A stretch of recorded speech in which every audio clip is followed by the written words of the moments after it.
I want to pick on that piece a little bit more. If you can give me some granularity as far as the sectors that are in focus, as well as the spending, because if I take a look at your top advertiser categories by spends, news is right up there, followed by shopping, business, entertainment, and finance. So what about the quantum of spends as well? Right. So, it is interesting to see that some of these sectors which pre-COVID used to index much lower are actually indexing quite higher, not just at the index level, but also at the absolute level. So the way I would look at this and what's really happening is that a lot of those companies are using this as an opportunity to realize that their businesses could be much larger than what they were expected to be pre-COVID. So, gaming, for example, it's a sector which has just gone through the roof. Gaming, I would argue that over the last 2 to 3 months, gaming has grown literally 3 to 5x, if not more. Wow. In general. That's the uptake that we've seen.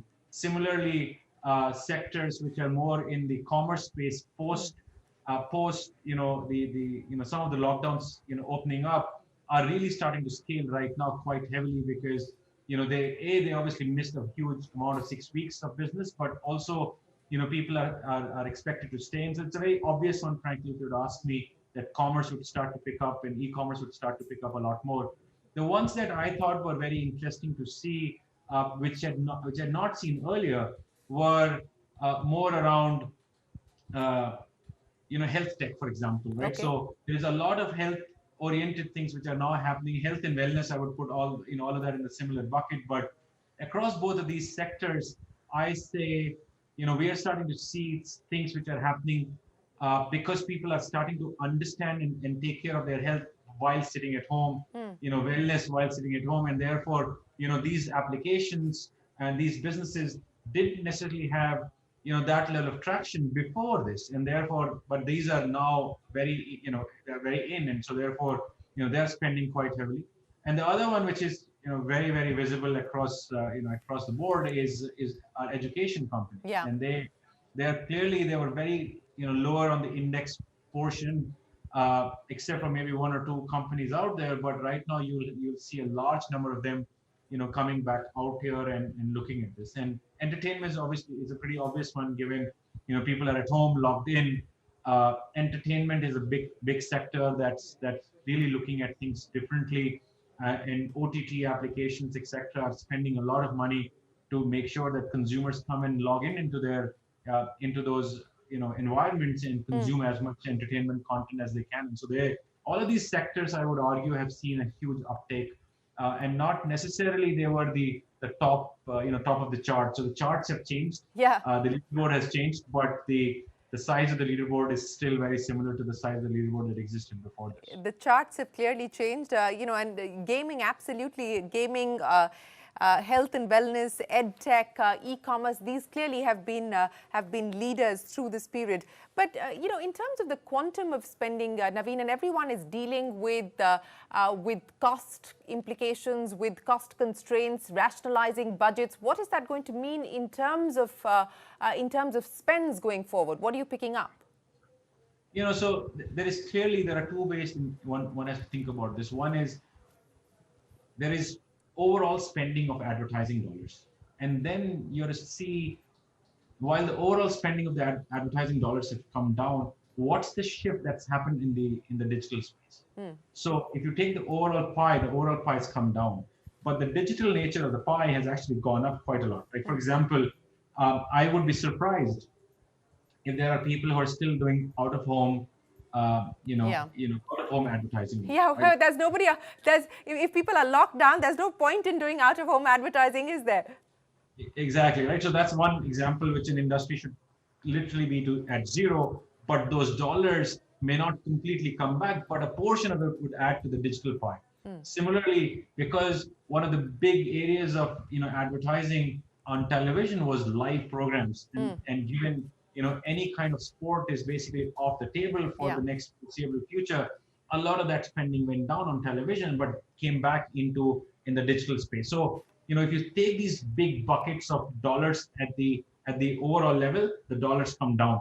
But the digital pie has actually gone up. But as I said, the companies which are actually whose business models are digital first business models, they are the ones who are actually coming out and by the way, anecdotally, I know that those companies are getting very strong ROIs from their businesses because this is the exact time. Like it's like there's always an opportunity in between a crisis and in these crises, but there's huge opportunity for a lot of these companies, including ours, by the way. Like for example, even for us in the advertising space, there such a massive shift from offline to digital would not have happened naturally. These very different times essentially lead to this kind of a shift that makes the businesses move differently. And so we ourselves had to kind of go back to the drawing board and look at what kind of products we need to make, what kind of programs we need to create in order to cater to a very different clientele whose requirements are slightly different from the requirements of the clientele that was our primary sector before this. So let me then address that last point that you raised, Naveen. What is it that you're going to be focusing on, given the opportunities that you see in the marketplace? What are you gearing up for in terms of products, etc.? And you've got what there's within the group about 3 different verticals that you're dealing with at this point in time. What's your own sense in terms of being able to keep people? There is a fair degree of pain across various companies, and of course the startup ecosystem is not immune to that as well. So how are you coping with this? We kind of thought through this as soon as kind of COVID hit. And there are 3 ways in which we kind of looked at what we should do in terms of contribution towards these times. One is, we obviously thought about what, as a business, and we are a fairly large company, what we should do to try and service to our society. And in that place, for example, we leveraged Glance, which is now one of the largest, consumer properties out there in India, touching close to about 100 million daily active users. We have now, for the last 60 to 75 days, we have every day sent information messages around safety, around things that one needs to take care of, alert messages to consumers, and close to 100 million of those people are consuming that content on a daily basis, and hopefully gaining from it. We ran programs around the Prime Minister's donation program, and we drove a lot of people and generated a lot of funds for them. And so we kind of used a lot of the assets that we have to essentially create these kind of things. And similarly across the globe, by the way, we used our consumer intelligence platform, which is called True Factor.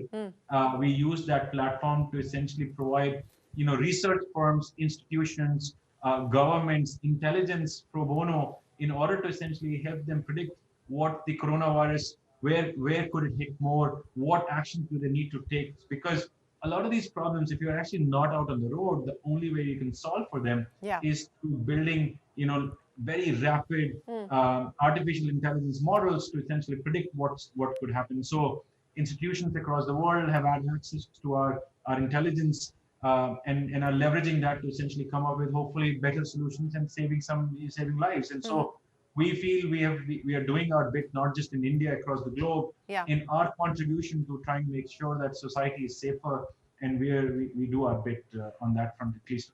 So no